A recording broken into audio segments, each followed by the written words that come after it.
Are you ready to learn a move that works your glute minimus and glute max, works your core, releases your IT band, and that can help get your hips in better alignment? Well, today I have you a floor move from the T-Tapp Brain-Body Fitness series that you're going to love. So we're going to be on the floor, so let's go ahead and get started. For this move, you're going to be laying completely on your side, okay? So you're thinking shoulder to shoulder, hip to hip. You can lift up the hips to make sure that you get them as square as you can. You want them to be lined up as best as you can. Your head is resting in your hand, thumb at the back, and then let the hand wrap around, just to make sure that your neck is not strained in any way while you're doing this. This other hand comes out in front. Now this spider hand position here both stabilizes the body, but when you're at the height of the movement, you're gonna push into that hand to keep you from rolling forward and to activate your core on that side of your body. It's very comprehensive. Hand goes here, it's pressing. You can kind of bring it out from the body a little bit. Now I'll go ahead and show you the full move just so you can know what we're going to be working on. Both feet are flexed. Flex the foot as you bring it in. Flex the foot as you bring it straight out, like you're gonna meet me there. And then coming back, and then flip point. 5, 6, 7, 8. So it's in, 2, 3, extend, 2, 3, bring it back to the center, and then flip point. 5, 6, 7, 8.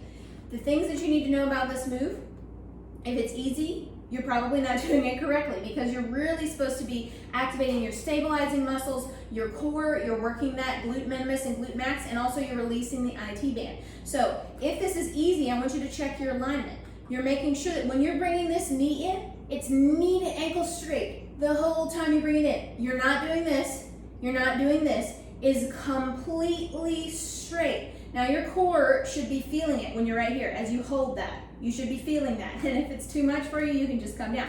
But you're bringing it in with a flexed foot. Then from there, you're bringing it out and you're thinking straight, straight, straight, straight, straight, straight, straight, straight, straight. Foot towards the screen. And then you're coming out, out, out, out, out, out, out, keeping it straight as possible. And then you're flipping the whole foot. Now, it comes from the hip. You're not just turning in the toe. You're thinking hip, knee, ankle. Turn it down, pressing 5, 6, 7, flex foot. So you point and flip. So it's bringing it in alignment, knee to ankle, extend out to the side, and then bring it down, and then you think, remember, ankle, knee, hip, all the way there, and then you feel it in your tummy as you're pressing 5, 6, 7, 8. Now, if you're more advanced, when you're coming in and you're extending and you're bringing it out, right here, I want you to almost like you're gonna fall forward with your torso, but you're pressing into that hand to keep it from falling. So you're keeping yourself from falling over like this by pressing in that hand. And then as you go 5, 6, 7, 8, you're almost in a twist. It feels kind of like you're in a modified twist there. So you will do this for 8 to 10 reps consecutively. So you'd be bringing it in, extend, out 2, 3, flip point, 5, 6, 7, 8. Now on this flip point, where you're going to be feeling it, you're going to be feeling it all the way up the leg, but primarily you're also going to feel it in that glute minimus, which is on the side of the glute. You're going to feel it in the glute max, and you'll also feel it in the core, and also you'll feel a nice release down the side of that leg. If you ever get tightness from back here at the piriformis down the leg, sciatica, this is going to be your best friend to do this move. Now, something else I want to mention, pay attention to what your back is doing. If you're doing this move and you're arching your back the whole time, you're going to activate your back and not your core. So again, making sure that you're not like this. You see, here's the difference. There's me with my tummy is hanging, I'm not activating, and I'm arching my back out. So when I'm doing this whole move, I'm not working my leg, I'm working my hip flexor and my back muscle. You don't want that. You want to be working that so that you're keeping it stacked. So remember, as I always say, rib cage is over the hips. You're not arching out and you're not scooching under like that. It's in a more balanced position, but that will help you feel it in your core more. And if you're not feeling it in your core, you're probably arching out or you're probably using your back muscles, and it's just going to take some practice to help you with that. Let's do it on the other side just so you can see what that looks like. It's the same exact process.